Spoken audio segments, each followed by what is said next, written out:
down, but they're looking for the killer blow. That's it, back of the end zone. Dagger! He's looking. Jamil's coming. He's moving. He's got him. He's got him. It was caught, but Jed has called the sack.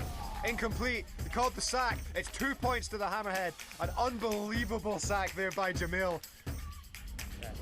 This is the last game of the day. It's caught and it's in. It's a touchdown. That's it. It's a touchdown. The last play of the game. The clock is at zeros. That's it. Your Swansea Hammerheads are advancing to the Division 1 final, having knocked off the 2 seed and having knocked off the 1 seed. Alan Young, you look absolutely stunned.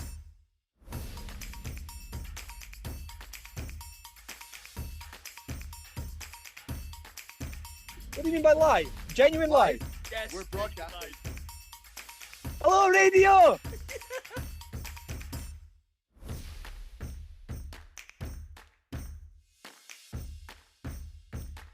And now, a new episode of The Way We HNC It.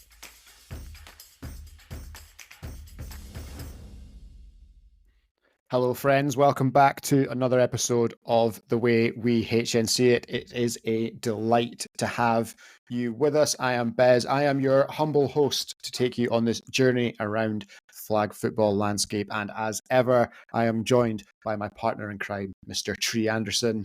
How are you, sir? Hi, Bez. It's good to be back. It's been a hot minute since we spoke to each other. But It has. I'm doing all right, man. Been busy. Good.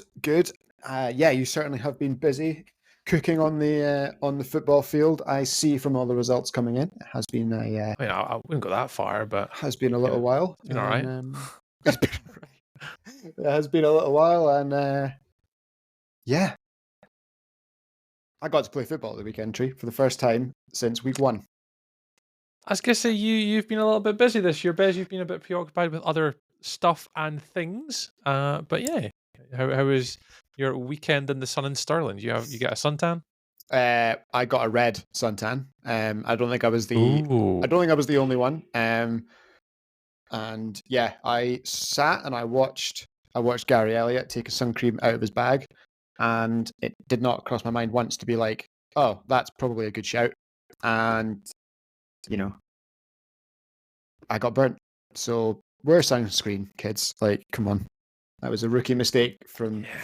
But yeah, get your factor 50 on, Bez. You know what Stirling Goodie's like though? It's absolutely glorious. Like the pitches are immaculate. Like you're by the wee loch and you can see up to the Wallace Monument and over to Stirling itself. So it's such a nice place to play.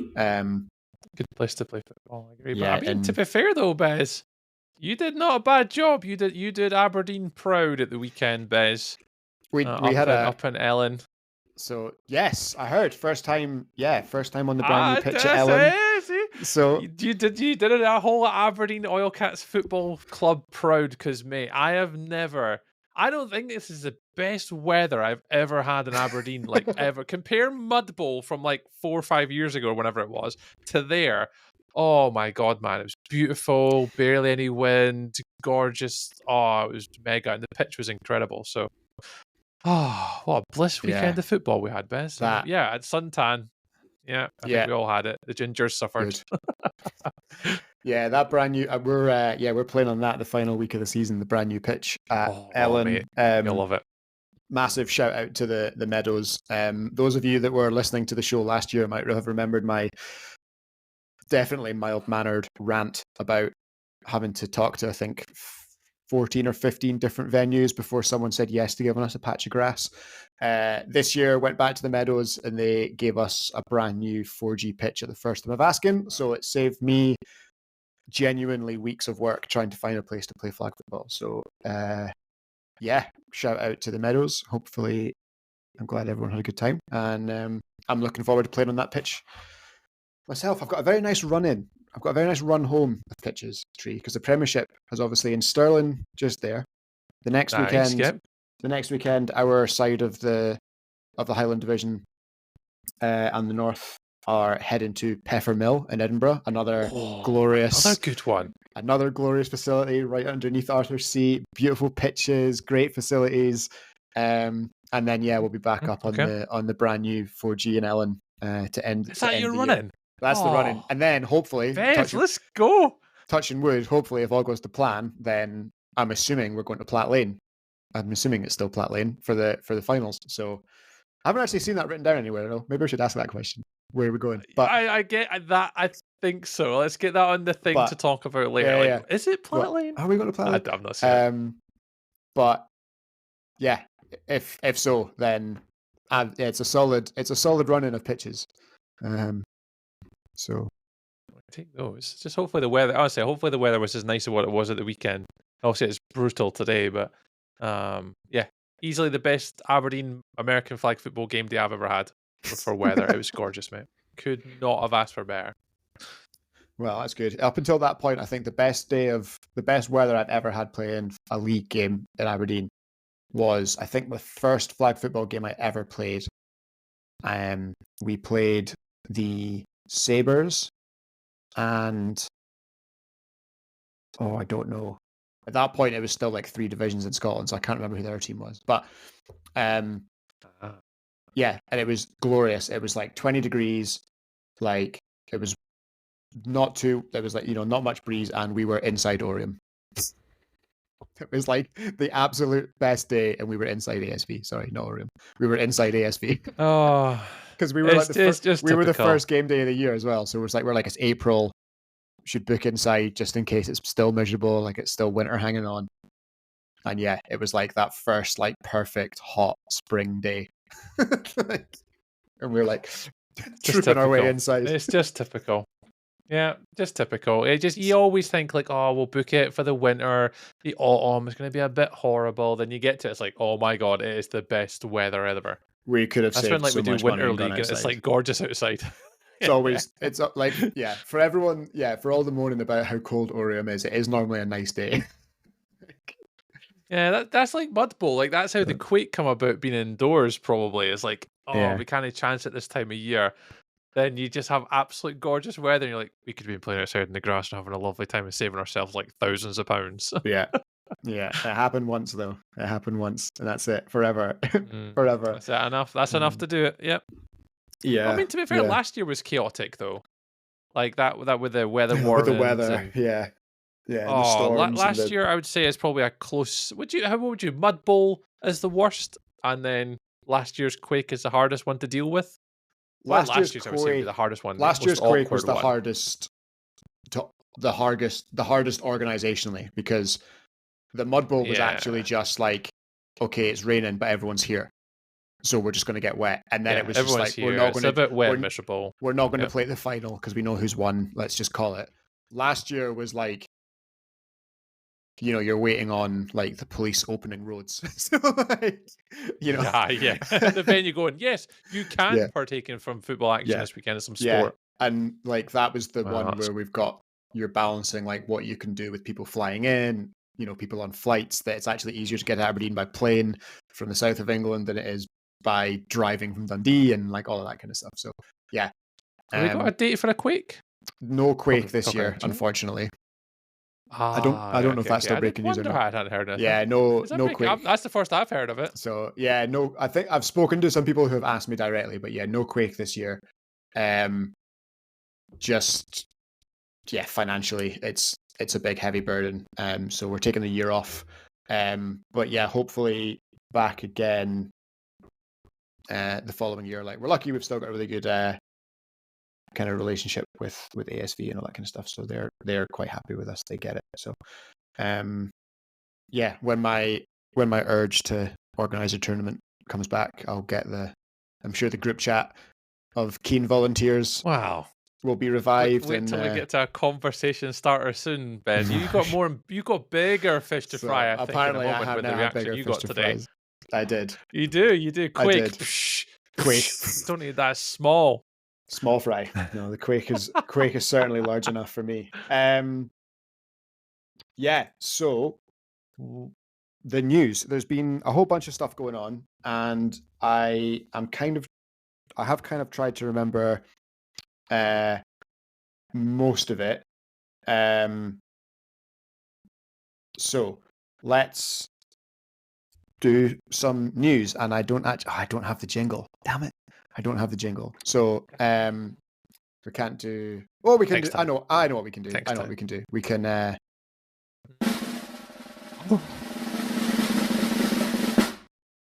It's the news time. Okay. First on the news, we're gonna go over best to with the news. It's best with the news. We're gonna head over to Ireland, where the impeccably pronounced Claddagh Bowl finally saw its conclusion. Just a couple of weeks ago, it was the 15th. They had their final, the kind of final playoff day, and the final was a 27-12 victory for South Dublin Panthers over the Belfast Trojans.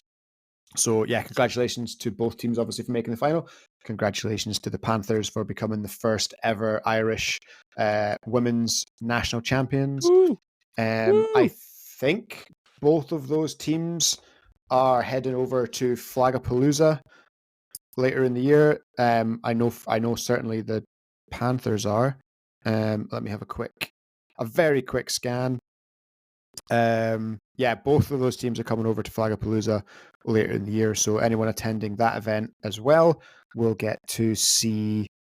We'll get to see those teams in action and how they stack up against some of the other teams that we're maybe more familiar with. But it is a good, just on the subject of Flagapalooza as well, it is a nice bracket they've got there on the women's side of the draw. Some teams that we will be familiar with, some teams that are new in the Huskies, obviously the Amazons there, that we know from the last couple of WFFL seasons and playoffs. The Trailfinders are kind of a Cheltenham area team.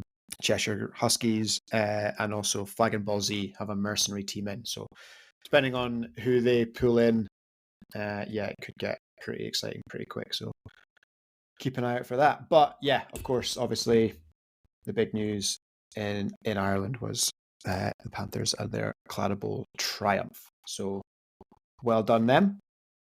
And also the Wolfhounds were named, and obviously a lot of the people that you saw winning MVPs in playoff games and throughout the Claddagh Bowl season were named to the Irish Wolfhounds team heading to Latte later on this year. So it's all go in Irish flag football, and exciting. I definitely don't know enough about it. I wish I knew more, but there's a small but courageous band of people that try and keep us informed. So shout out to them. You know who you are. Keep firing us information. The more information about the league we have, the more fun it's going to be to talk about. So that is one item of news.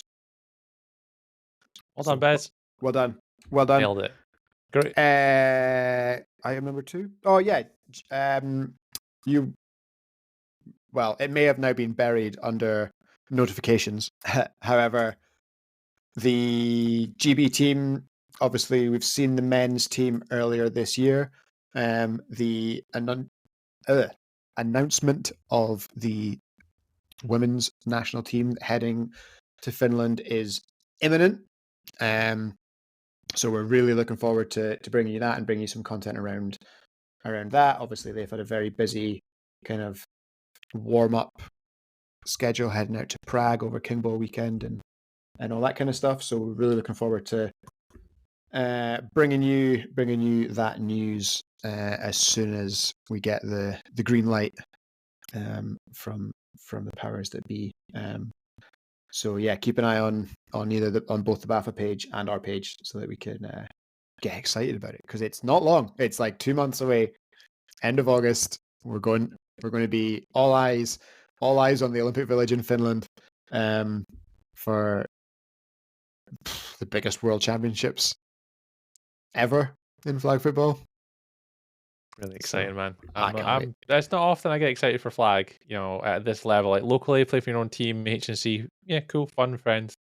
But this will be like at an elite high level performance. It's going to be exciting to watch everybody in our perform. time zone as well. That was what was amazing about the Euros, and it's amazing about the Worlds as well. Like, watching the World Games was really, really cool, but it was at like an awkward time. That was tough for us. Like the next World Games are is it Chengdu in China? Like, again, that's going to be on at a weird time. It's going to be on at a weird time. Yeah. But yeah, so take advantage of. We've had a good run of the last couple of, obviously the last World Championships was also relatively close, and then the last 2 European ones, obviously, the most recent being in Ireland. So don't get used to it. It'll be live coverage, right? But enjoy it. Oh yeah, will be live coverage for this one. I'd imagine so. Yeah. I think well, there's been live streaming of all the continental games, so I'm sure there's something that'll be coming up very soon. I haven't seen anything posted, but they've started selling tickets and stuff. So if you do happen to be able to get yourself over to there, then get a ticket and enjoy the football. And there's hopefully a lot of very good stuff coming your way very soon, dear listeners. But of course, traveling for flag football, we know it's expensive for all of us. That is no different for the national team, and unfortunately, as it stands, there's no sponsorship of the national teams has been forthcoming. So that is entirely self-funded by all of the athletes. So there is a GoFundMe that has been created, a crowdfunder, to try and take the edge off a little bit. The costs of this are running into the thousands. Yeah, we have shared it. I think it's on the BAFA page. You may have seen some of the players share it as well. It's on our Facebook page. It's on our Instagram account, and it will be pinned there for as long as the crowdfunder remains active. So, if you feel like you are in a position to make a contribution, go check it out.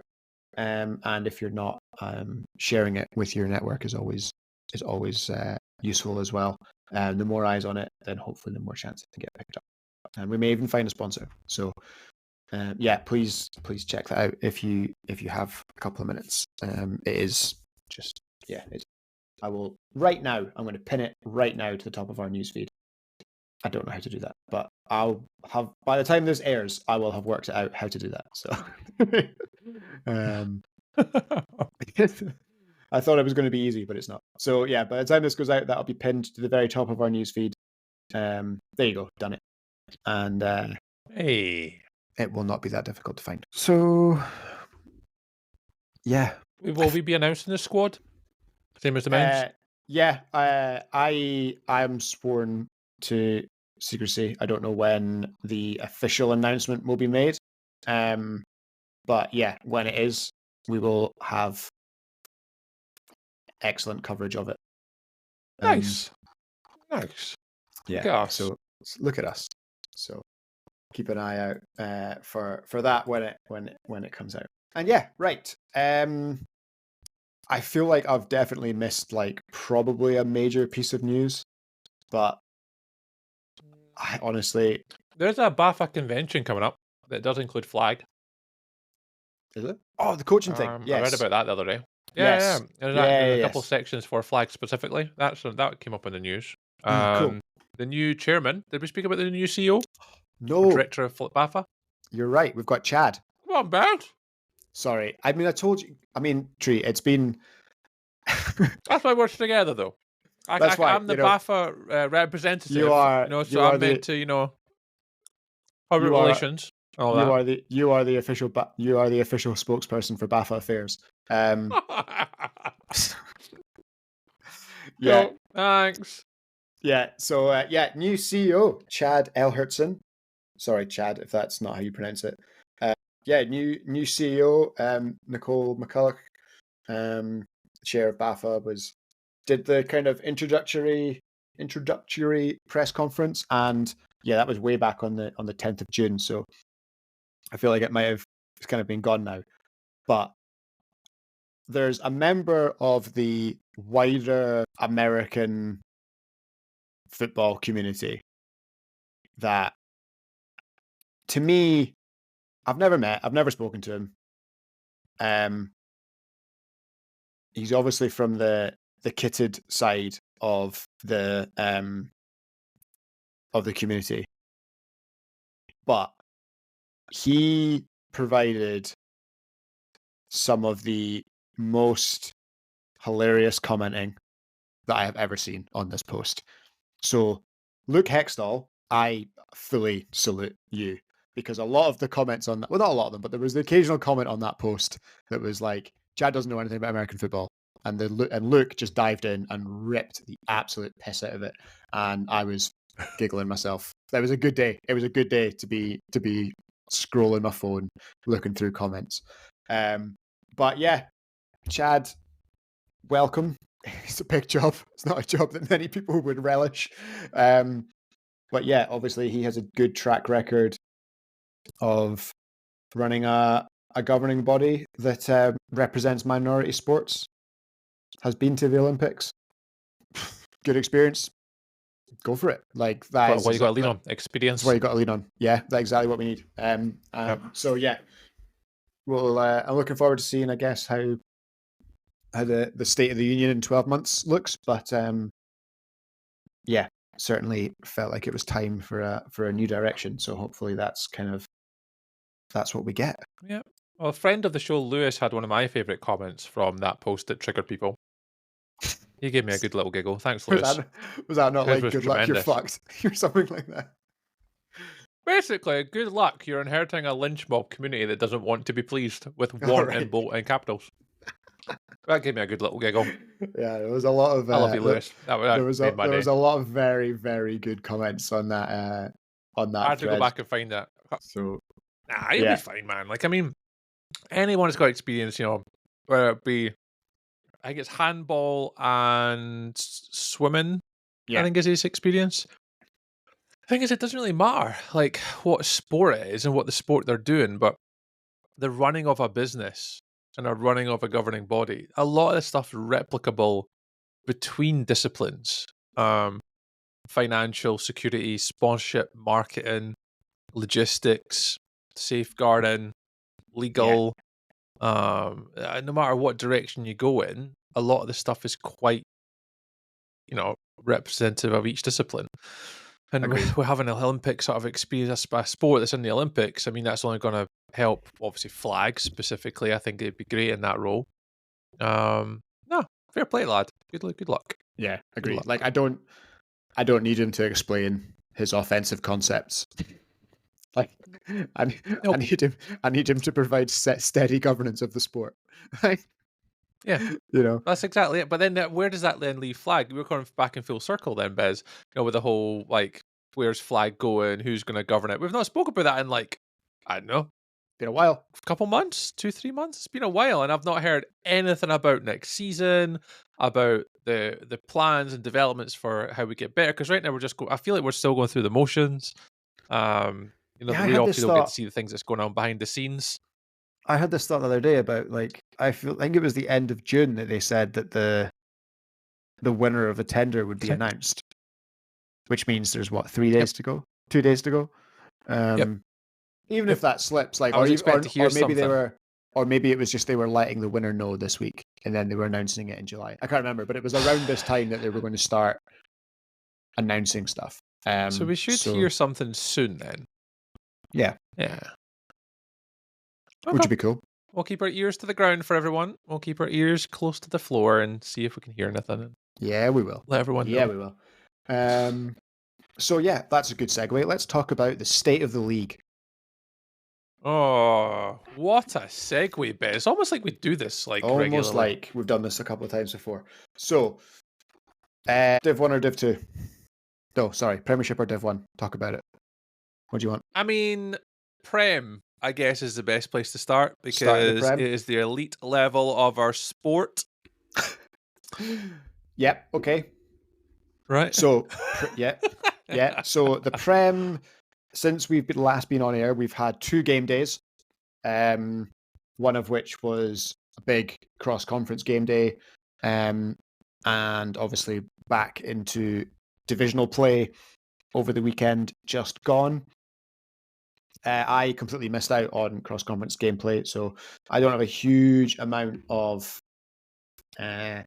input on what physically happened down in the kind of the North versus Highland game day. But obviously, we did ask in advance for everyone's kind of perceived games of the week in terms of the Premiership, and without a doubt, the absolute landslide basically was some combination of the Manchester teams versus Glasgow. Just about all of the Premiership ones came back there. Obviously, at that point in time, Cardiff, Reading, and London Smoke are all undefeated heading into that game day, and they were kept apart for that one. So we didn't get to see that, but yeah, we did get to see the cross-conference games, which were pretty decisive, really. In terms of the Hornets, they maintained their undefeated season over the also undefeated Crows. But first off, they played the Titans Bees with a 61-0. They then went on to play the Titans, beat them 28-13, and then went back to back against the Crows for a 47-20 win. I think that one was close at halftime. And then in the second half, the Hornets did Hornets things and kind of eased away for the win. So that was the Crows' first loss of the season, but they put together a pretty impressive rest of the day. They got 27-24 over the Broncos and 47-7 over the Raptors. Great win. So yeah, good win for them over the Broncos, whose kind of up and down season continued, but they then flipped a switch and beat the Titans 35-20. Yeah, that was kind of a total switch, and then they got out with a Titans Bees victory, a victory over the Titans Bees, 48-20. And then yeah, the Raptors were pretty undermanned, I think, in that game day. Yeah, they've been undermanned for a couple game weeks now. This weekend and the cross conference, they seem like they're down to bare bones by the looks of it, like 6-7 players, unfortunately. Yeah, so they were they went down to a pretty good game, 18-39 to the Bees, but 45-6 to the Raptors, and then obviously that 47-7 we spoke about to the Crows. On the other side of that cross conference was obviously the Oilcats and Outlaws. Murray did not travel, so it was a kind of a shortened game day against the Bandits, the Scorpions, and the Revs. And it was a good day to be from the HNC. Oilcats and Outlaws at that point were kind of looking at each other in the standings. Oilcats had the head-to-head, but Outlaws were ahead, obviously, in the standings. And both of them went 3-0, so there was no change in the standings. That'll do it. Outlaws 35-18 over the Bandits, 12-6 over the Scorpions, and 44-13 over the Revs. Scorpions putting up kind of the most spirited fight there against the Highland teams. Oilcats 26, Scorpions 22, Oilcats 44, Bandits 18, and Oilcats 35, Revolution 18. So yeah, Scorpions probably had a rough day. They're 0-2, but yeah, only by a grand total of 10 points. Sorry, to go 0-2. So kind of a rough, like one of those kind of heartbreaking days for them, where they maybe think that they could have got more out of that day. But that is how the cookie crumbled. Yeah, the South was kind of interesting, not in the sense of the top teams, like they were all kind of undefeated, but it was games like Rebels over the Phoenix 27-25. The Rebels also beat the Kings that day 42-24, so they kind of put some wins together for them. And yeah, the Neptunes picked up a win over the Rebels, but obviously on a tough day out because you're playing the Devils in the Smoke as well. So yeah, nothing too kind of outrageous over there. And yeah, there was one outrageous score, but we don't talk about it. Well, there was one outrageous score in the fact that the Kings were, Kings 0, Smoke 90. Yeah, that's the high score of the league of the year so far. That's how you get the number 1 seed. That's getting the number 1 seed by net point per difference. Yeah, that's exactly what that game was. If net points per game are going to come into it, that is a ruthless display of firepower. You don't see Cardiff losing. Well, Cardiff and Smoke have to play each games. Oh, do they? Oh, yeah, Cardiff and Smoke have to play each other. Yeah. So one of them you will have lose. one head. So right, but okay. unless the Smoke drop a game, well, unless one of those teams, so obviously one of them will lose that game, but unless the one that wins that game drops another, it won't even come down to that because the Hornets tied, the Crows have lost 2 already, and obviously the loser of that game will have lost 1. So short of where it would get properly wild is if the Smoke and the Hurricanes tie, and then we'll have 3 teams at the top of the Premiership who are all undefeated, but have all tied. So we'll save that for another rainy day. We'll worry about that one later. The 90-0, I'm not sure the spreadsheet can handle that. The spreadsheet's already bursting. The spreadsheet can handle whatever we throw at it. Technology. It knows. On the other side, the Northants Titans and the Chichester Sharks game was the one that leapt out at me here because that's 2 playoff teams from last year that, if we're being real, are not going to challenge for their division titles, right? Like, so that's a big tiebreaker for them, you know. And Chichester Sharks 33, Titans 32 is a thriller. Like, does not get any tighter than that. Huge win for the Sharks in the head-to-head. At the moment, it's not. It is actually. They are both tied on record at 70%. So, and the Sharks are the Sharks obviously have that head-to-head. So, depending on how the rest of the season goes, that one could be big in terms of seeding. So, although hilariously, if the season ended today, they would be playing each other. So it doesn't help that much. But it's a big point, and it could help you kind of further on in the playoffs. So that was the cross conference, and then this weekend we had kind of maybe the biggest game of the season so far in the terms of 2 undefeated teams making it to week 4.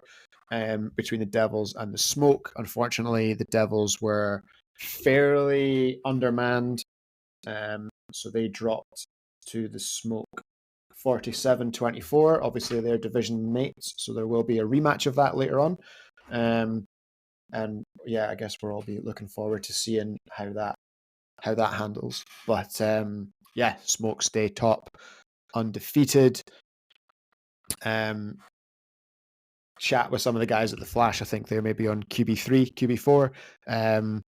So they're kind of in danger of that playoff promotion game day, especially after a 35-34 loss to the Spark. Yeah. Rebels picked up that win over the Spark, and that might just be enough to keep the Rebels in 4th come the end of the season and keep them in the Premiership. So we are really getting to the interesting end of the season now. But yeah, tough year for the Flash. I mean, one of the better teams from Division 1 last season. Yeah. Is it last Spark? No, Spark last season. Oh, go down now. No, it was the Flash were a playoff team last year. Obviously, change of quarterback with Brian going to the Rebels, and then also their starting quarterback broke his. Oh God, I can't. He broke a bone. Broke a thing. I can't. It's the hardest. It's one of the hardest divisions in the country. That South Division A. Like, that's so difficult. Yeah. Like, fair play to the lads for grinding it out this year. Even though you're 1-9. No, 1-9. Yeah, 1-9. That's Yeah. not a representation of how good you are. Like, it's just unfortunately you're in the toughest, like one of the toughest leagues. That's rough. Yeah, that's just kind of like it is hard. So yeah, it's unbelievably competitive, that division. You're looking at last year's. I know, obviously, like, the caveat of there being a lot of changes, but yeah, that's a playoff team from last year in sixth position. That can be kind of tough to handle. I'm not really, South B in the Prem. There was some pretty good games there as well. That obviously the Hurricanes are just continuing that march through the division. 39-25 over the Titans, 40-20 over the Phoenix, 60-29 over the Panthers, as they just march on. The team to keep an eye out on in South B are the Turn Up the Cheltenham Neptunes. They had a pretty brutal start to the season. But now their schedule is starting to open up a little bit for them. They've got their kind of tough games out the way, both in and out of their conference. You have to kind of think, they've got the Flash, the Spark, and the Sharks to go. So that Sharks game is probably the biggest one left in their cross conference. And then they've got one game against the Hurricanes, but the other ones are against the Panthers. Yeah, the other game is against the Panthers. So you do kind of have to feel like they've got, 2-2 to get out. Maybe better than that. I went over the Sharks. I went over the Sharks. Suddenly you're 3-1 to end the season, and then before you know it, we are really looking at them kind of as a playoff team. Even 2-2 will keep them above 500, and traditionally that has been all you need. As long as you're above 500 in the Prem, you will be a playoff team.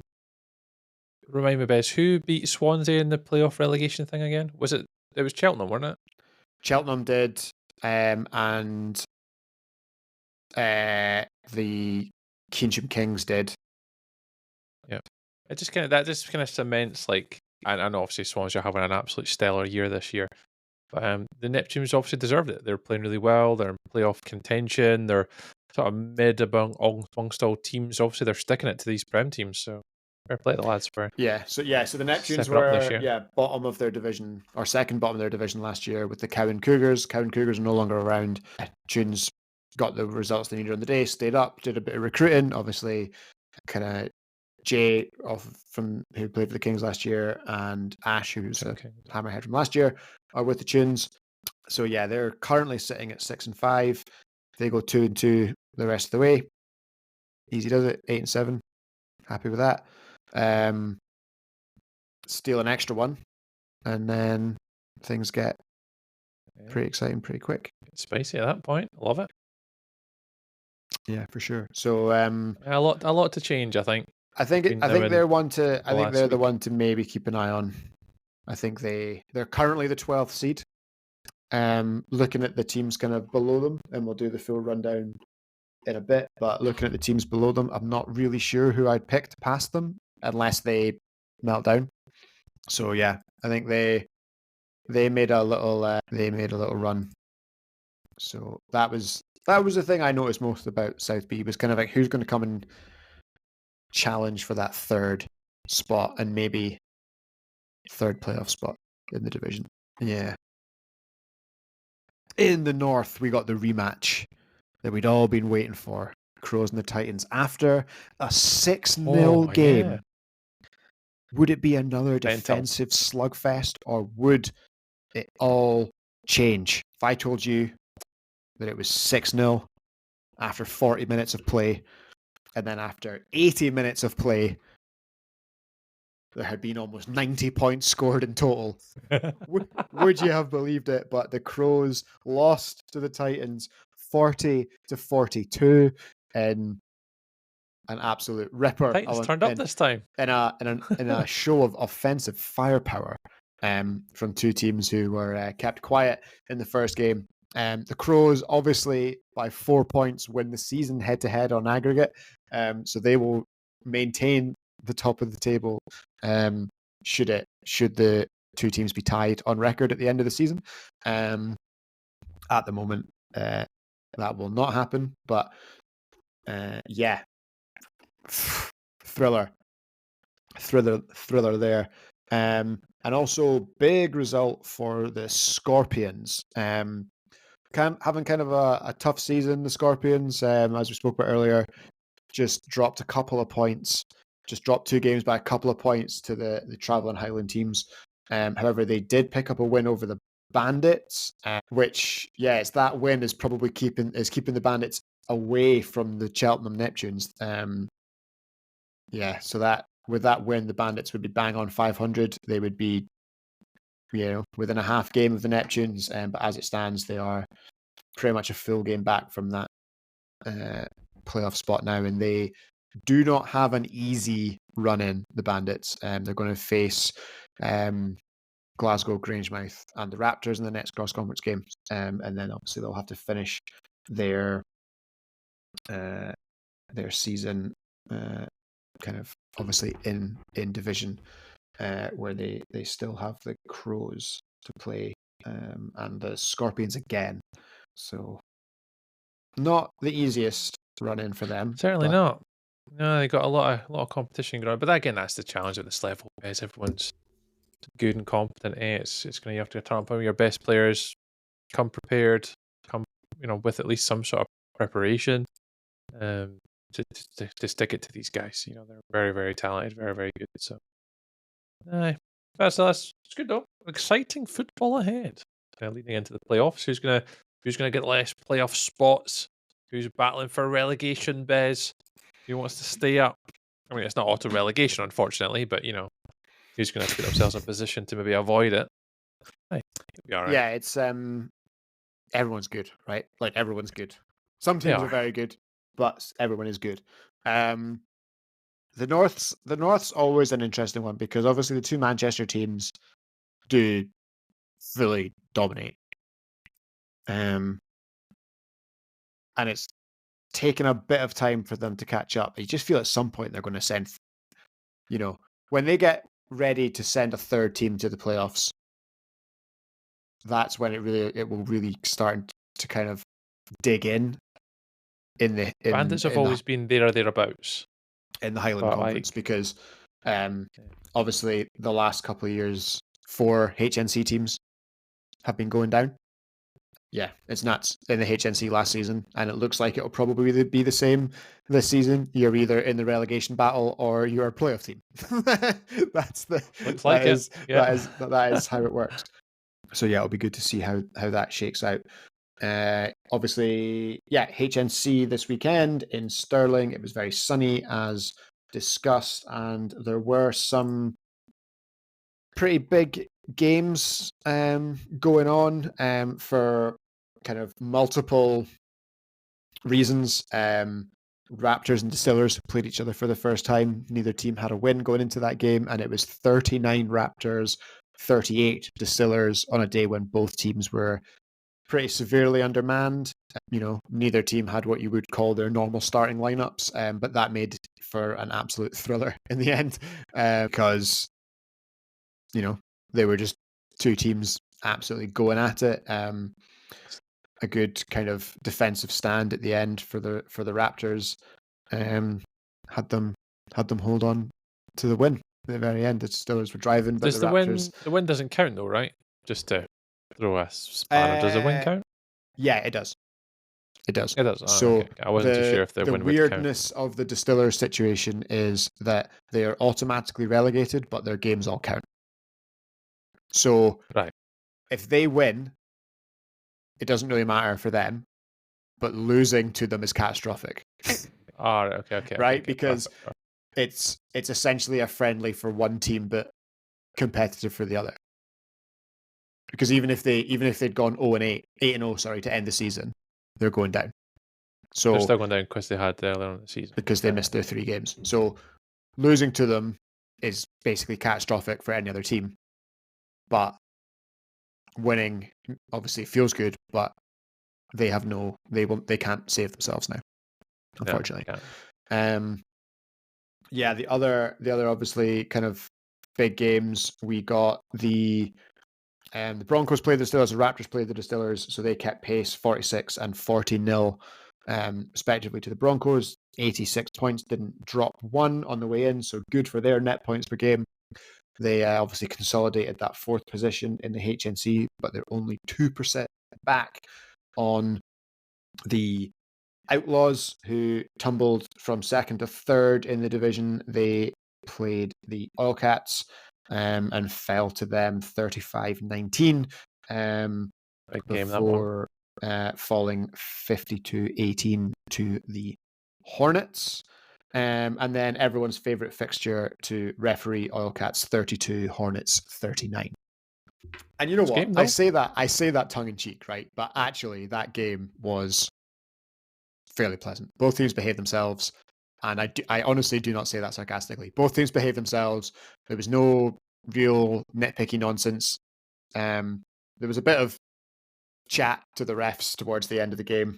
Who was reffing it? Grangemouth refed it, so it wasn't even like it wasn't even like it was a it was a fairly competent ref crew, and yeah, only a 1-score game though. So I mean, that's good for you guys. Yeah, we were confidence. We were up, but gave away the classic scores either side of halftime. I think we were up 6 at the half. I think, and then they closed it out in the second. But it was really good. Okay. It was a really good game, actually. Like, it was really enjoyable, and we've been saying for a while, like, it would be really cool. You know, it's been a long time since we've had all of our guys and they've had all of their guys, and we've just played. But to be honest, it's usually the All-Cats are like missing 4 dudes. So, you know, someone's away or traveling, or like people are away or traveling or working or whatever, or you know, and yeah, we got to play each other with mostly, I don't think everyone, but mostly full teams, and it was close. It was good. Yeah, we played pretty well. I think we played pretty well. They played pretty well, and yeah, same in the Outlaws game. We were pretty good, and yeah, kind of got out to a lead and then basically held on to it. So yeah, I mean, from my perspective, I've not played football since April, so I was just happy to be like back and running around. But it felt like as a team, we played well. So yeah, for the first time in a couple of months, I'm able to give you an actual Oilcats perspective on stuff. So yay! but that sets the end of the season up like deliciously. So the Hornets are obviously 10-0-1, 95% win percentage. The Oilcats and the Outlaws are tied at 7-3. Oilcats have the kind of double tiebreaker there. And then in 4th, the Broncos are on 68%. So it's really, really all to play for. Those kind of 2nd through 4th, pretty much interchangeable, really. And then, yeah, depending on kind of the schedules, I don't think... let's have a look. Edinburgh. Yeah, so Edinburgh and Aberdeen have 6 games left each. Sorry, is there any cross-conference left? So the Oilcats and the Outlaws both have the 3 Manchester teams to play. So the Titans. I was going to say, I thought there's one cross-conference to go. Okay, yeah. So the Oilcats and the Outlaws have kind of the Bees, the Titans, and the Crows to play. While the Hornets have the Bandits, Scorpions, and Revs, and so do the Broncos have Bandits, Scorpions, Revs.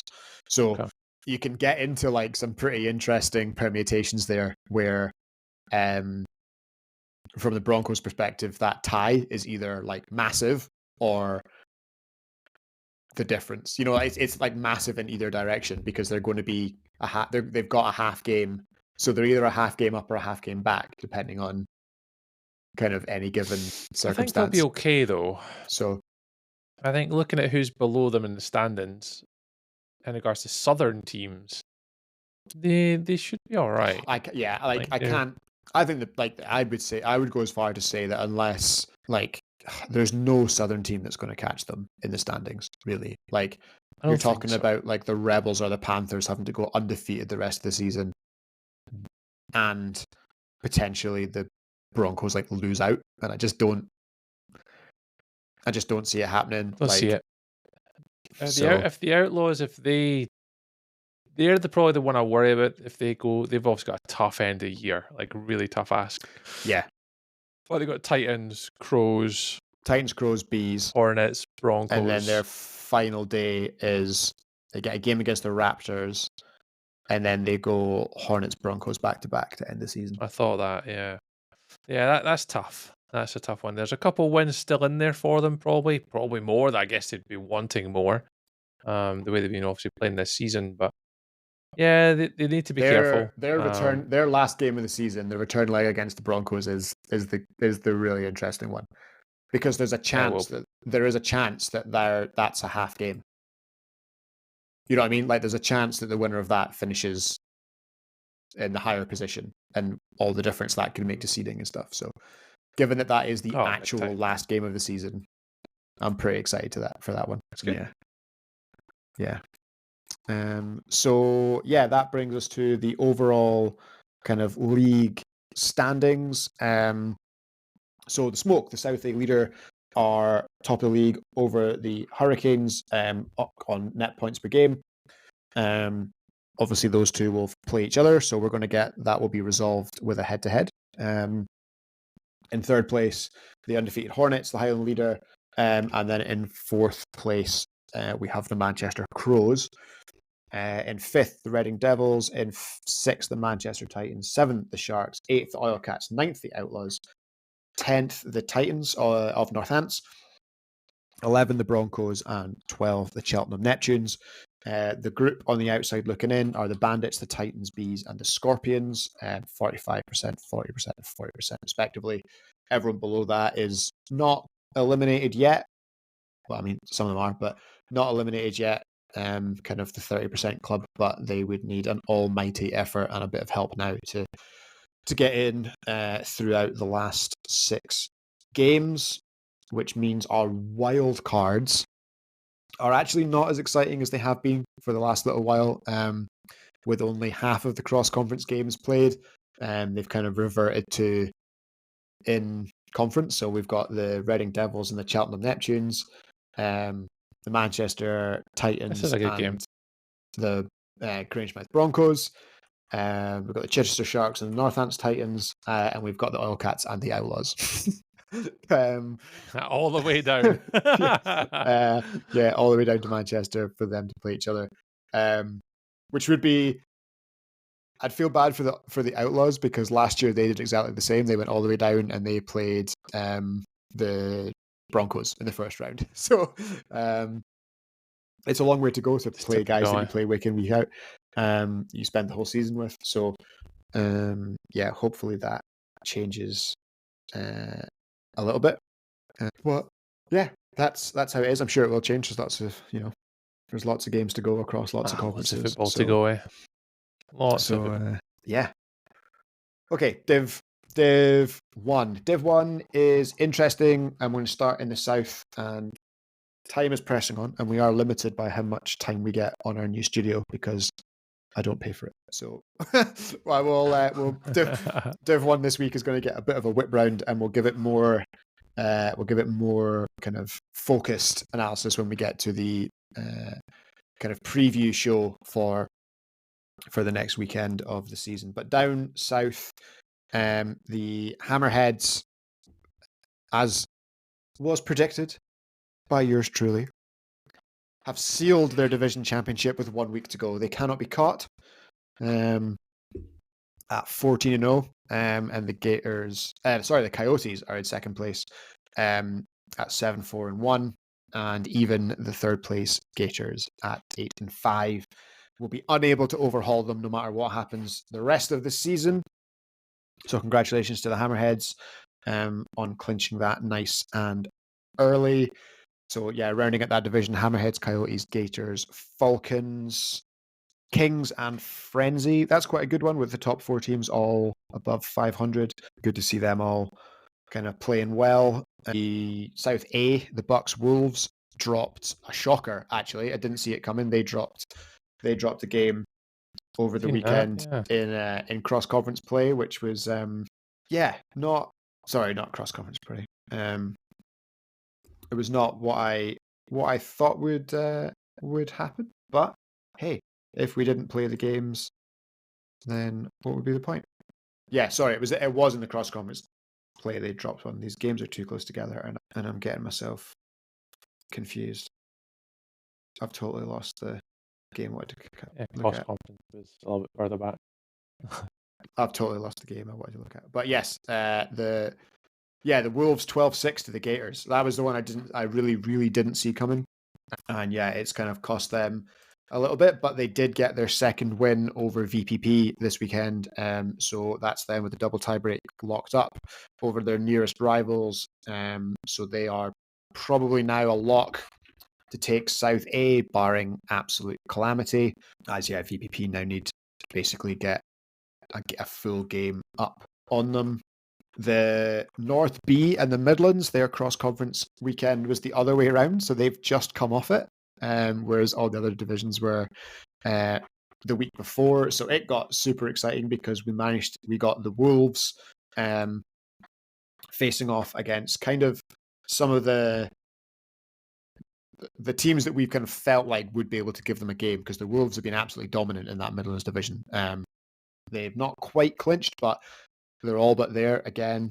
But yeah, they ended up they came in and they had to play the Blackhawks for the first time. Obviously familiar with the Blackhawks, former Premier team, Samurai, former Premier team. And yeah, they dropped both of those games, 34-28 to the Hawks and 36-14 to the Samurai, but they did get on the board with a 64-20 win over our good friends, the Calderdale Locos. So yeah, that has pulled the Wolves back just a little. The Honey Badgers went on an absolute run at 3-0. At 3-0, Honey Badgers go second in that division for the first time in a while. So they're up to 9-4-1. Wolves at 12-2. Longhorns in third at 7-6-1. The Huntsmen continue their absolutely nuts season by getting to 5-7-2, with the Bears in fifth at 6-8. Panthers B and Roosters at the bottom of that division. Yeah, the wins for the Blackhawks, however, move them nicely up to the top at 12-2. Giants Blue at 10-3, and the Samurai at 10-4. That's a stacked division. We're obviously, as you know, as regular viewers will know, big fans of North B. North B, big one. We enjoy that one. Yeah. If it's hard to tell how good they are compared to the other divisions, because a lot of the other divisions just have like one or two really good teams, whereas there's arguably three of them in there. 3 teams above 70% win percentage. So yeah, the Blackhawks, the Giants Blue, and the Samurai will be interesting to keep an eye on over the final 2 weeks of the season.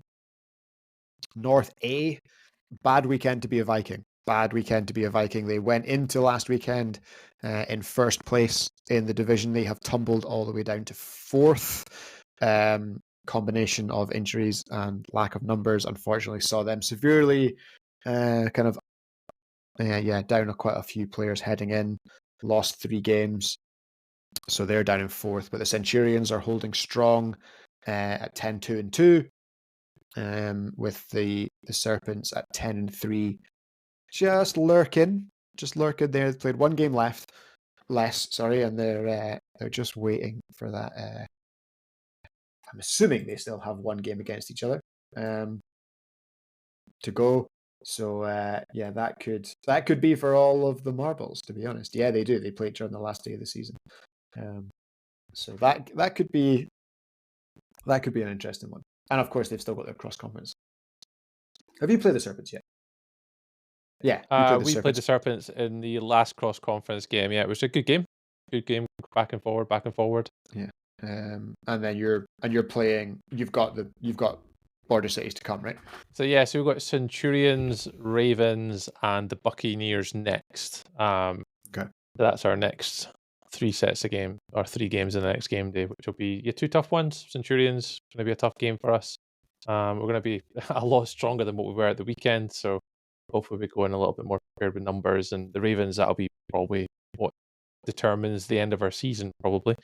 I think that those 2 games will kind of either have us there or thereabouts, or just looking in, waiting for other results if we want to do other things. But yeah, that's definitely going to be hard for the Colts to kind of close out the year against those boys. So, cross conference, we got one against the Tridents, which was fine. But yeah, we would have liked to got the Serpents win as well, but just came up a little bit short in that one. Yeah, for sure. It's pretty tight there at the top again. They've got 4 teams above 50%. So obviously, will we do it now? Nah, we'll do it in a minute. We'll do the HNC first, and then we'll talk about how things could change on a spreadsheet rather than on a pitch. So the Mustangs and the Chargers finally met. It's the game we've been waiting for all year. We've been basically saying a while. We've basically been saying it's going to be the final battle between 2 undefeated teams, but then they both lost, but it was okay because it was on the same weekend, so they both had the same record, and they finally got to play each other. The Mustangs ran out with the win in the end. So as it stands, Good game, the apparently. Mustangs... I was playing at the same time. Yeah, sounds like I was playing at the same time, Bez. But you could hear the action on the other side of the field, the wooing and cheering from both sidelines. Apparently it was a really sort of close back and forward game.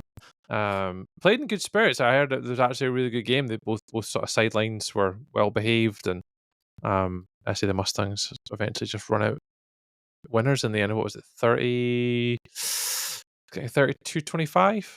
Yeah. Yeah, so it's a 7. So the Mustangs are 7 points up on aggregate. So it's a 1-score game still. So yeah, if the Chargers can win the next game by 8 or more, they'll take the head-to-head. So it's still all to play for come the final game of the season. And it's probably not something that's in your head to start with, but as it stands, it's potentially enough for the fabled double bye. You want to get the double bye. Bye. It's a game that's worth winning. For sure. Yeah. They need the double bye. That is like, it's 2 less games. 2 less games to not get knocked out. Like, of course you want an hour and a half less football on finals day. Yeah. To be more fresh and ready to play. Yes, you're going in cold, arguably, because you're going in just straight into a game and you don't have 2 games beforehand. There's obviously pros and cons to either or. But yeah, you want to be going with a double bye. Avoid 2 games, staying fit, healthy, longer lie. Yeah, exactly. So that was a good game last game of the season. I think the Chargers have got a busy one. They've got Colts, Mustangs, and I remember they got in the last game. They definitely got the Colts because I know we play them. And the Mustangs obviously play them. I don't know who their other game is. Gunslingers. Gunslingers. Oh, okay, so they've got an interesting last game day. So the Chargers will be wanting to close out their cross conference next time, I'd imagine, and then so they've got the Vikings. Get back to winning ways at the end. The Vikings and the Stingers. Okay. So to end 2 games they should be looking to win. Yeah, it could all come down. So that final, it could all come down to the. It's not quite the final game of the year, unfortunately. I wonder if we could. It's the Mustangs that are in charge of scheduling, so maybe we could. We'll put in a call. Maybe we could put in a call and make sure that's the final game on the final pitch of the season. Or you put in the Colts, because then if the Colts win, that could be a win to get them into the playoffs. If the Chargers win, that could knock the Colts out of the playoffs, and the Colts get the top 4 seed. Then you got real implications of a team completely missing the playoffs because of that. It's true. We'll need to see how, we'll need to see how cross conference goes before we start putting in scores for multiple drama. And on the subject of drama, we better have a quick discussion about how the standings could change just based upon the numbers on a spreadsheet. So as far as we are aware, on the most recent version of the spreadsheet, number 14, for the season, it is likely, it's basically certain that the Clyde Comets will not be participating in week 6 which would see them removed from the league, and all of their unplayed fixtures scrubbed. So that would change some teams' records based on the fact that they have an extra win. It would cause teams that would be negative for teams. Basically, like they would lose win percentage, obviously, because we're taking a win away and a game. So that is potentially something that's going to change as we head into the final season. So that and the final week of the season. Sorry. So yeah, that because we play them. Well, we are proposed to play the Comets in the last game week. Yeah. So at the moment, and obviously after getting impacts the Vikings and Stingers. So yeah, it would have a pretty severe impact on them.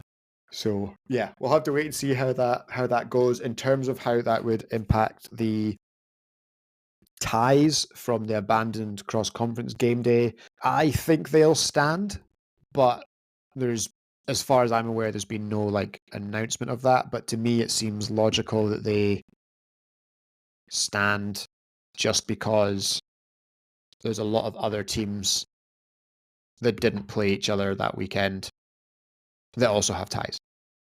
Ravens and Silvers, for example. So I think those ties will stand. But I mean, I guess there's an argument just to remove them all. But it's a different. Those games weren't forfeited.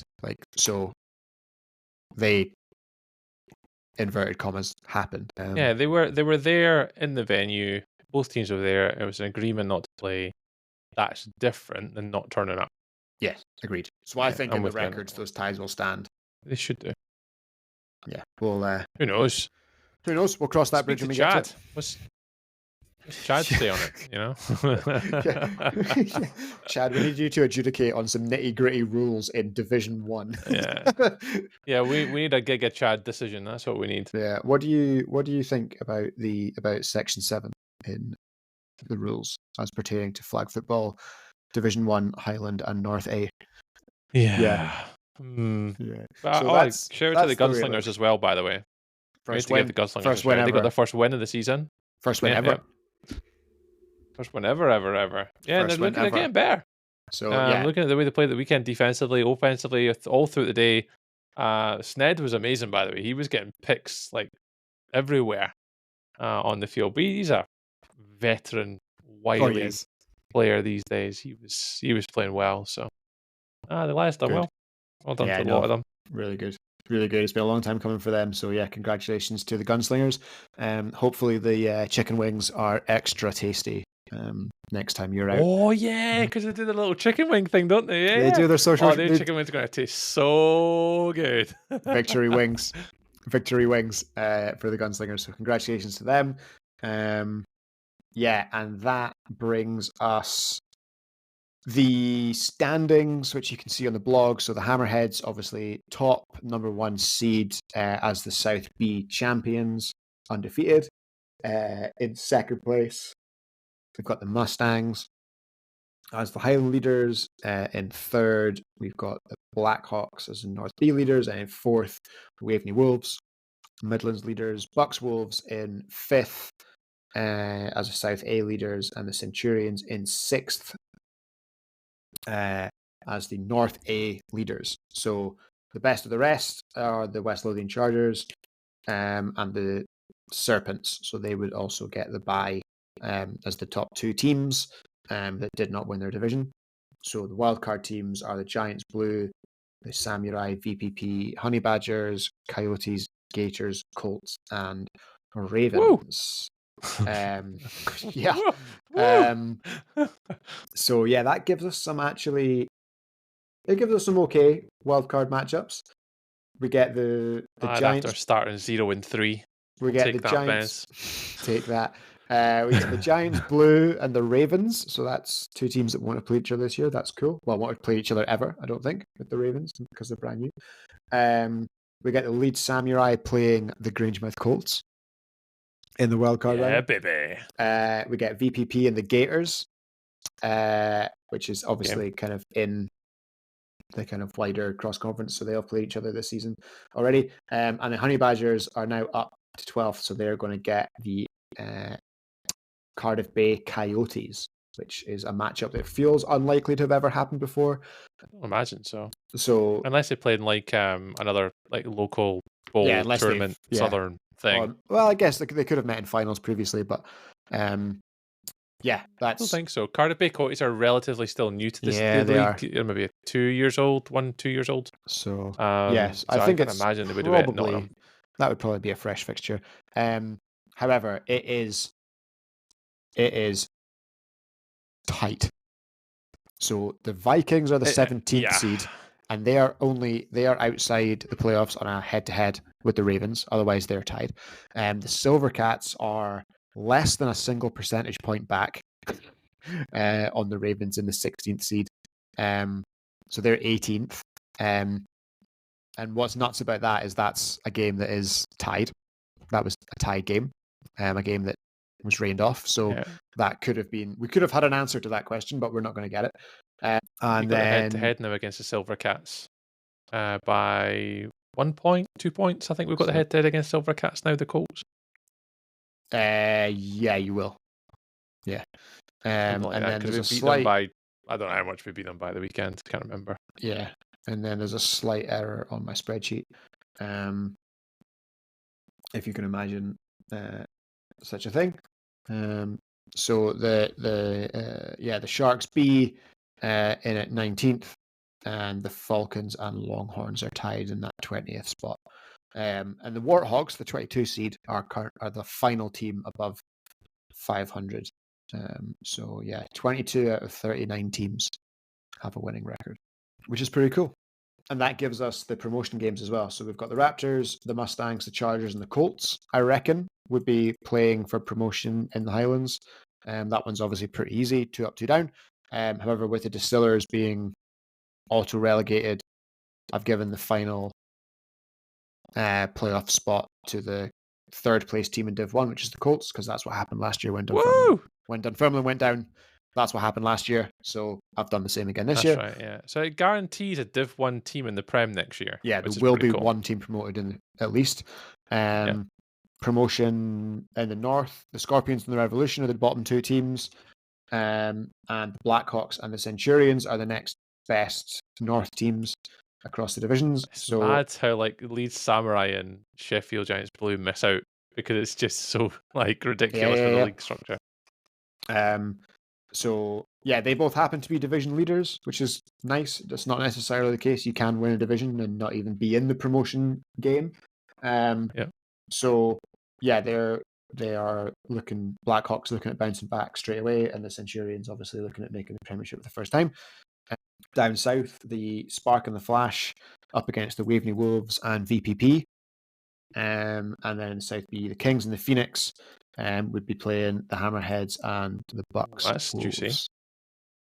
I like those. Like that from that South B one's nice. Yeah, I'd happily watch those games. South A is interesting as well. About. South A is interesting as well because I think I can make an argument for every outcome. I can make an argument for both Prem teams staying up, and I can also make an argument for Div 1 teams coming up. Like I can make an argument for any scenario you want to throw at me, probably. So that's pretty tight.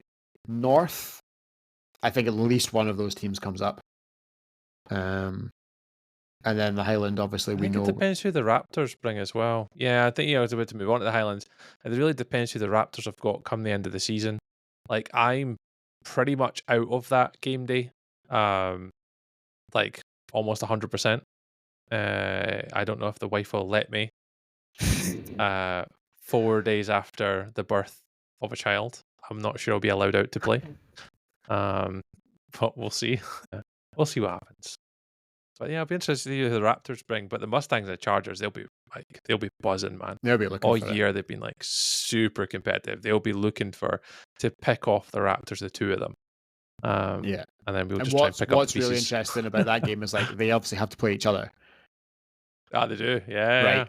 For a third time of the season. The loser of that is in like proper jeopardy, especially if that's the first game, because you can get into a situation where you now can't lose for the rest of the day, which is tough. Yeah, that's difficult. That's what I mean. It makes it spicy. I mean, I know there's a lot of like conversation about like why is there not at least one auto promotion spot? If you win the division, you should go up.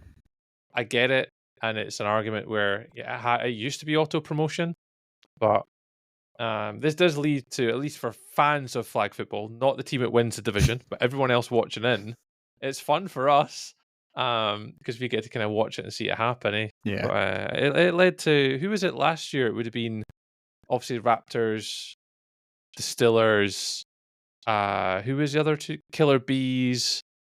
Killer Bees, and then Clyde were the other team that was there.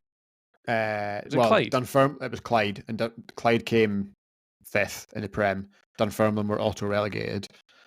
So Raptors. So Raptors, Distillers, Raptors Killer won Bees, all their games, and then the Comets. Killer Bees and the Distillers played each other in the final game to decide who would go up. Got you. And it was Murray. Nice. Yeah, the auto promotion. I had a chat with Andy about this on the page. Auto promotion works well if you've got the same number of divisions. Like the big spanner, the big spanner in the works is the Midlands division, because the winner can be either north or south. So yeah, that's when it's not fair.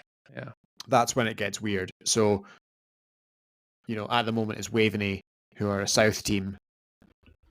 So they're like going that way. But obviously, if like the Honey Badgers suddenly say Waveney completely collapse and the Honey Badgers win, that's a north team. So they're all of a sudden they're coming into the same bracket as like the Centurions. Whereas if Waveney win the division, they're in the same bracket as Chichester Sharks. They're in the same.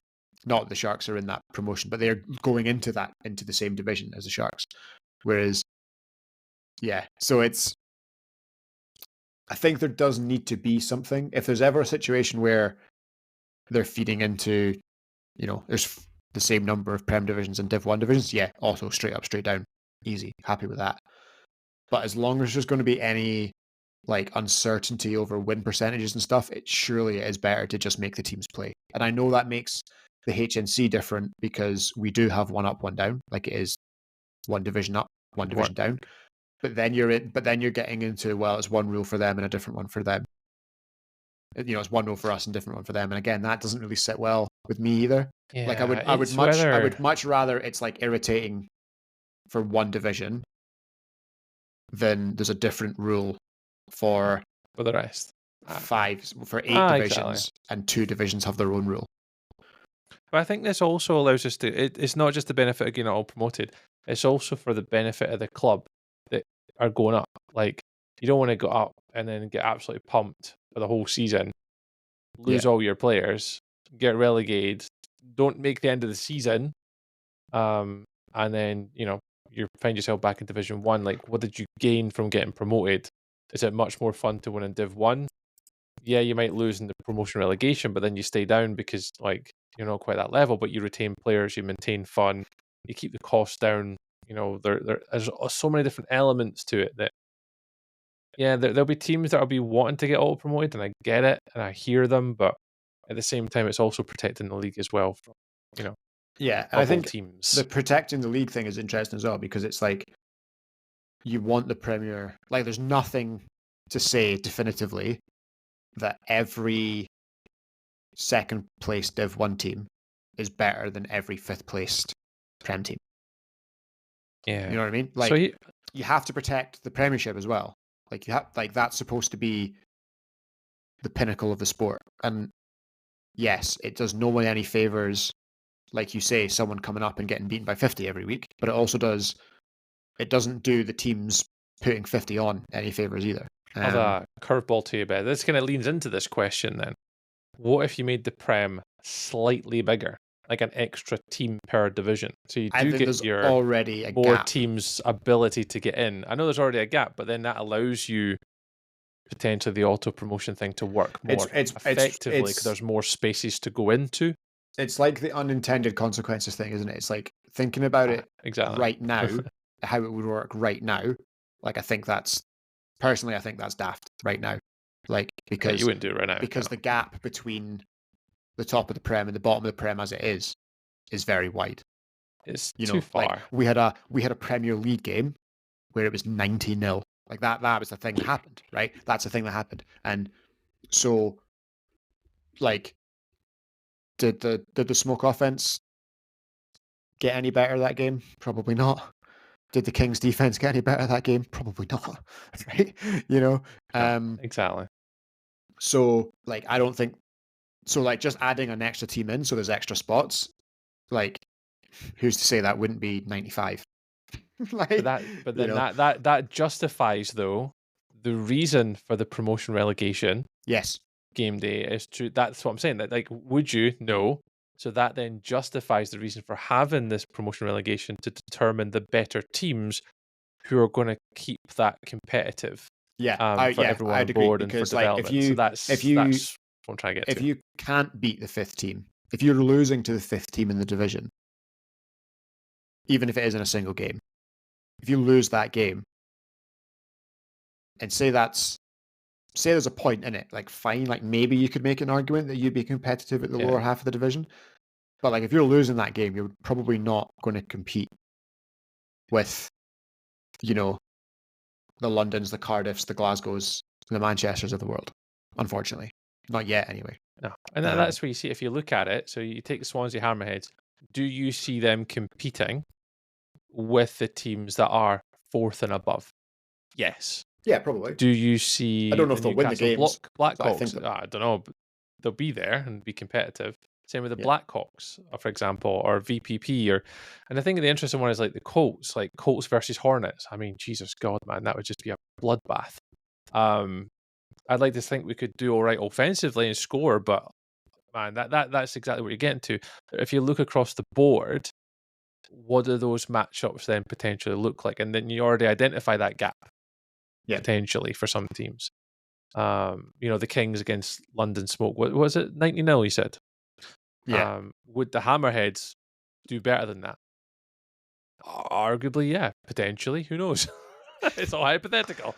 Let's try. But I mean, that's. But you would potentially maybe not know that, but like if the Hammerheads play the Kings and the Hammerheads win 40-20, right? Yeah. Or even 26-6, right? Then yeah, they at least earned a shot at it, you know. But if you can't beat a team that lost 90-0 to someone in your division, to someone in their division, like what makes you, like, why would you be placed at that level anyway? And that's a harsh advantage. And I feel like we're piling on the Kings here. I'm really not. It's just like that's just like unfortunately you guys were on the receiving end of a brutal headline. So yeah, well, I've had a 97-0 in the Prem, so don't worry about it. And you came back. I've been there and done that. It was my first year in the league, and it wasn't a Prem and Div 1. It was just we all played each other. Everyone was in, wasn't it? Yeah. Yeah, it was like a cross conference between East, West, North, or whatever it was back then.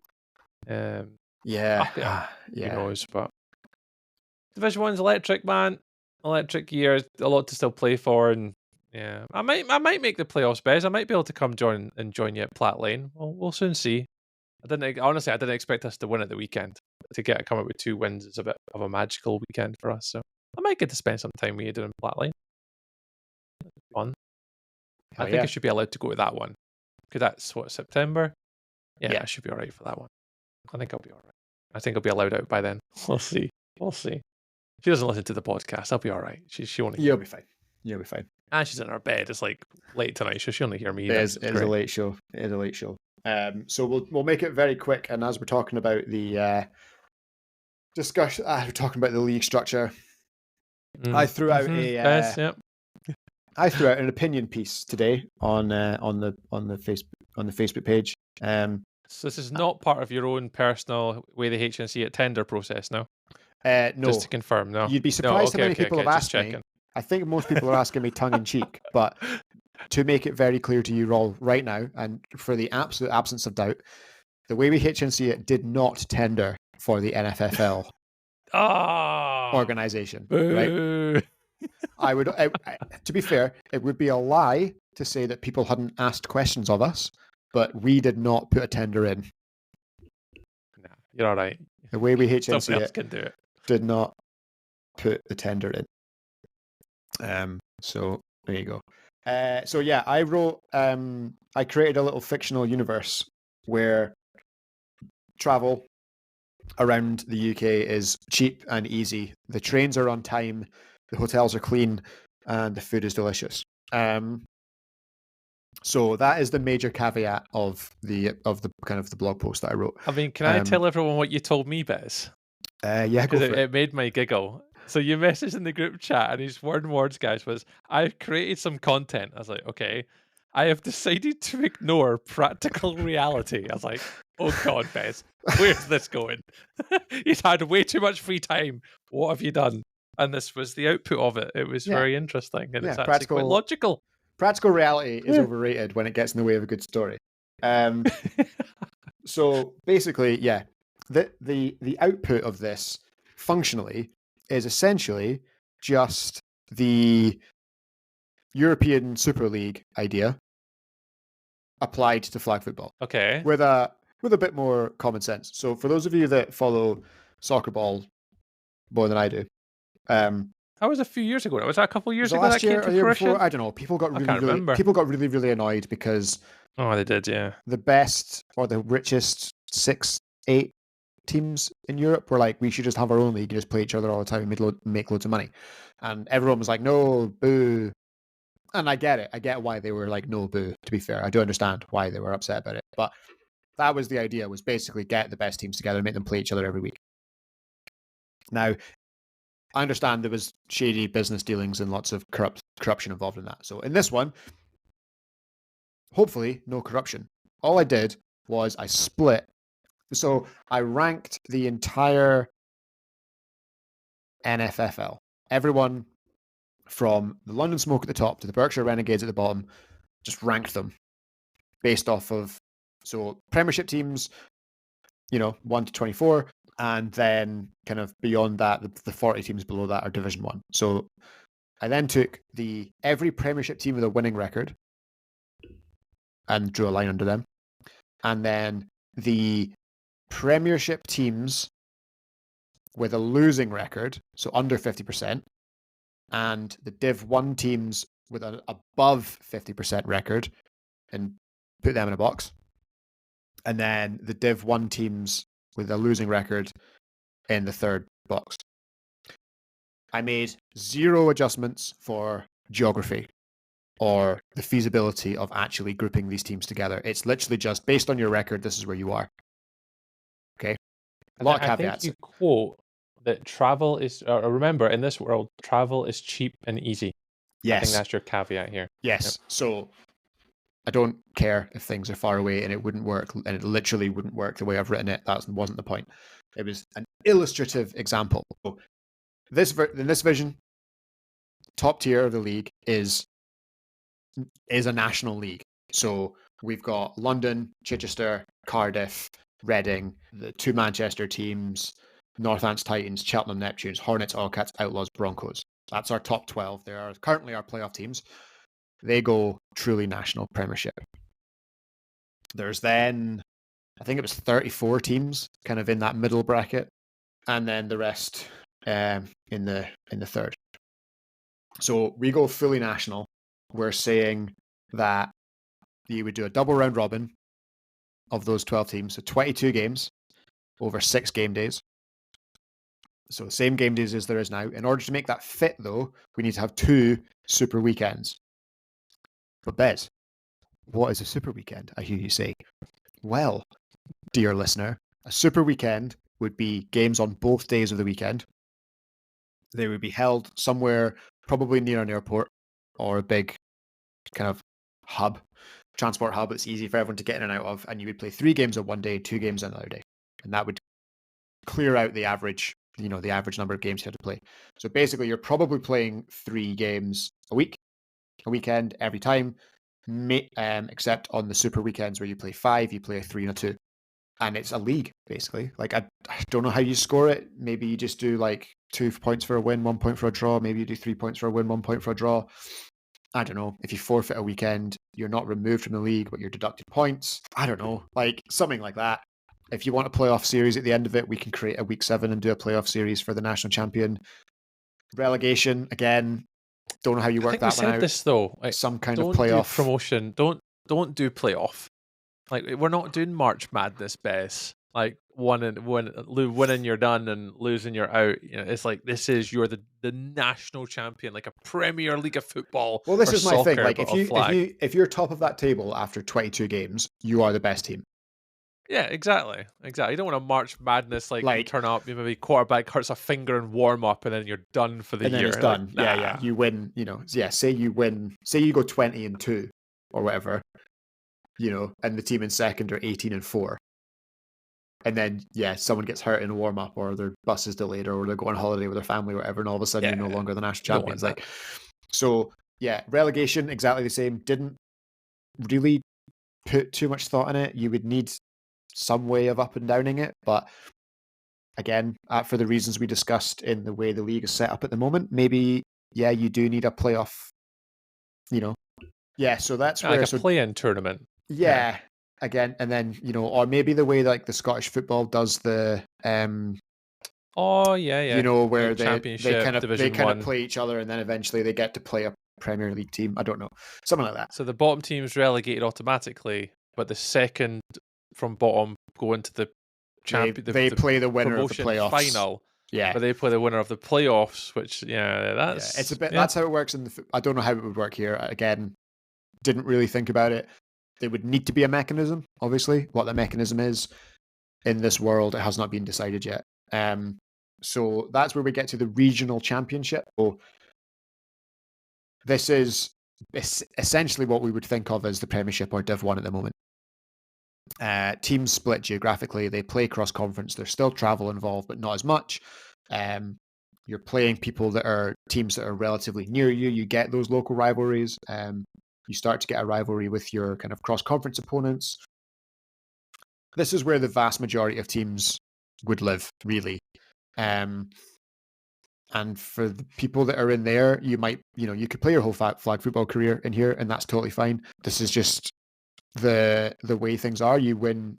We would still have a national championship like we do at the moment for this division, because there would be so many teams and they would be so split apart. Whether that national championship finals field becomes like the kind of promotion playoffs, maybe, don't know. This is like your regional. No, how about in the regional series, north, south, east, west, whatever. With the regional champ, like chieftains, for example.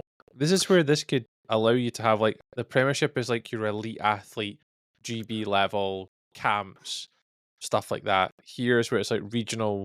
Not quite. Well, that bridge between it is competitive, but it's not like super competitive. It's just when I was like, there will be talent in here though for GB for potentially. Sure.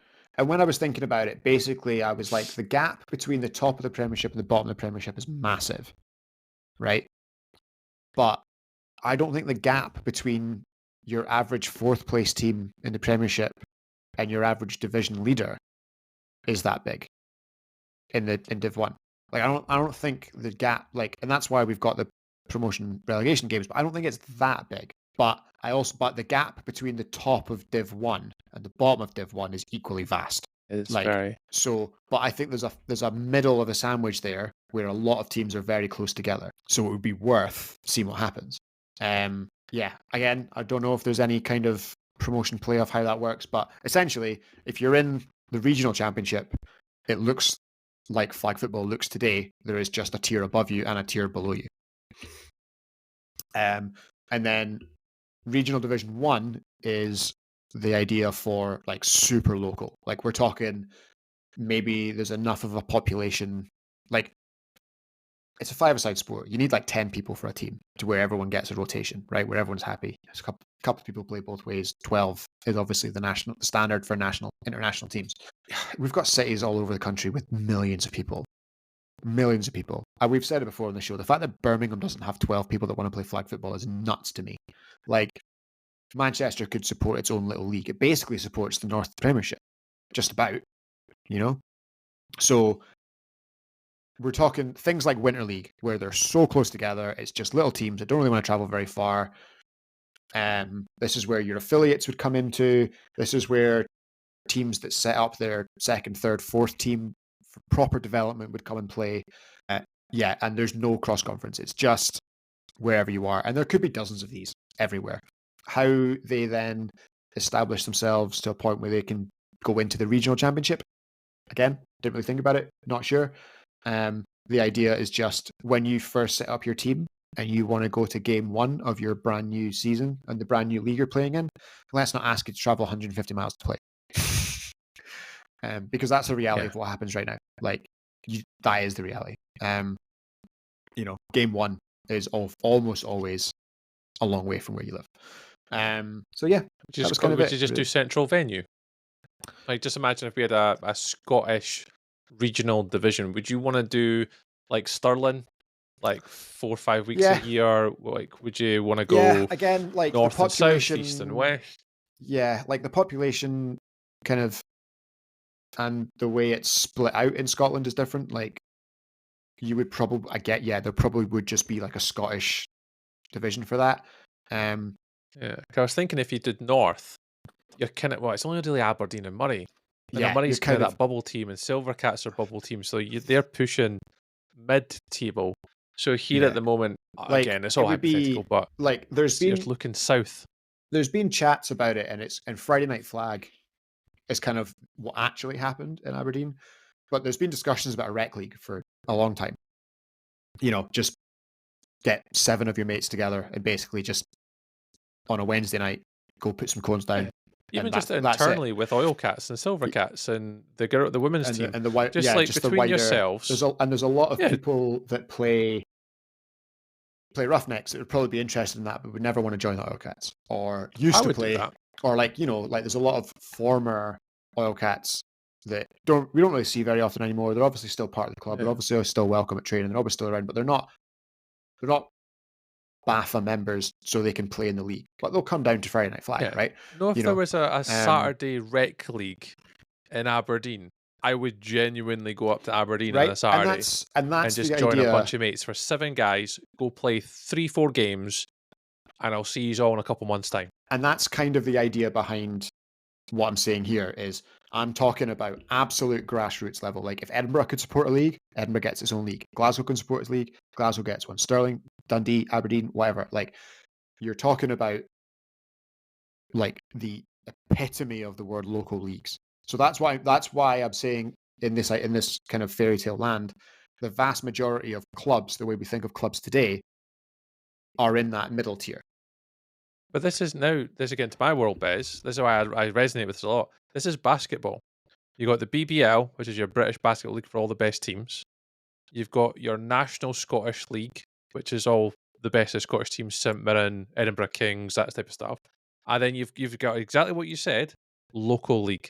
Yeah. So there's like a Lothian League, there's a Grampian League, the Tayside and Fife League, and that's in your local. That's exactly the framework for basketball in Britain. But it's also just like if you look at football, soccer.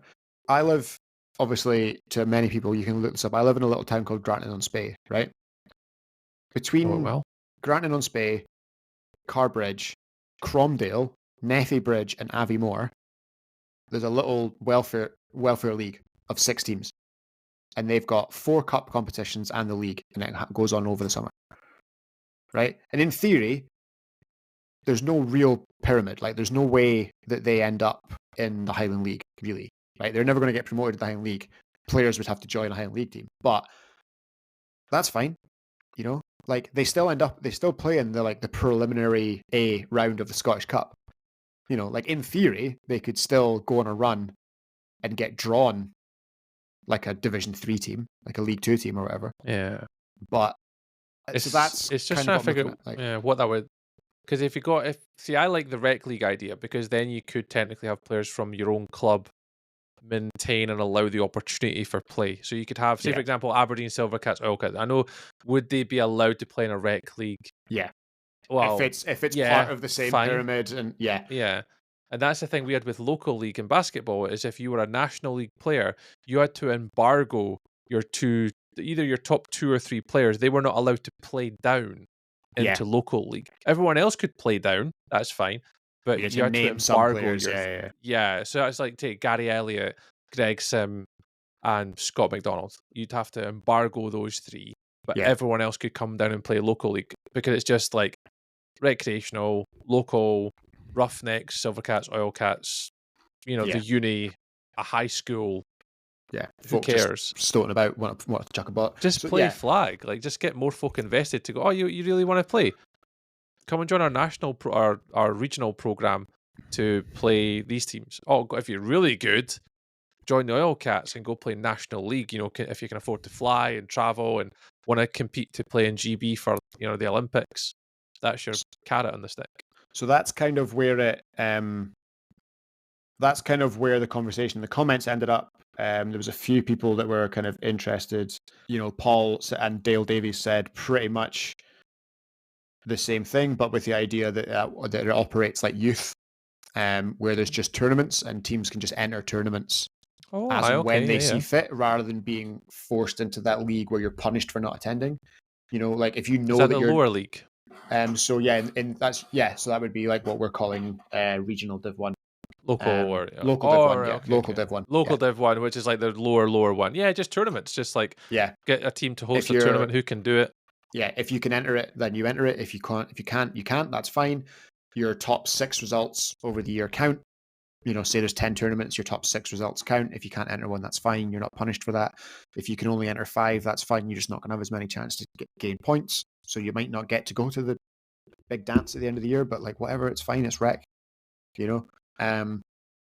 That was a brilliant idea. It's something that I'd never considered, and it was essentially the whole point of writing the blog. Like I just wanted to see what people thought. I'm certainly not saying this is the answer and like we should promote it, but it was just, we've got a lovely strong community of people who are friends of the show and want to get involved and have opinions, and I wanted to see them, so I wrote a post about it. Well, you got it right though, because like we are a community of flag football enthusiasts. Who's better to ask than the actual people who play the sport?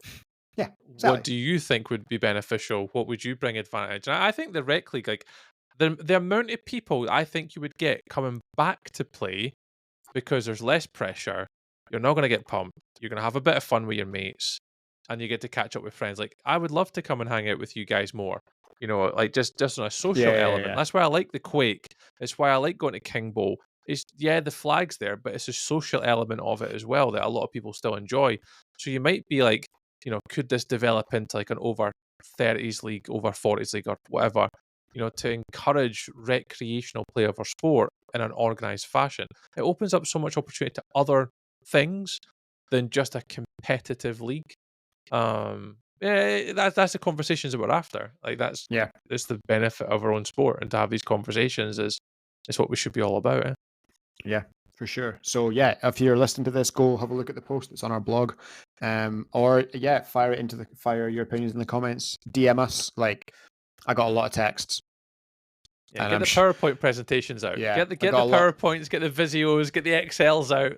Show us what you're thinking. I got a lot of texts pretty much immediately after posting that. So clearly it struck a vibe with people. So we want to know your opinions.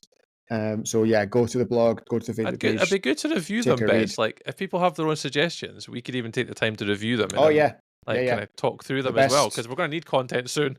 The best ones. Going to get quiet at the end of the year. The best ones will definitely be discussed during the quiet moments. So please do send them in, and looking forward to seeing them. So before we run out of time on the studio, we'll just say thank you very much to everyone for joining us again. I know this one has dragged on. Hopefully it fills the void caused by our absence for a little while, but things were happening.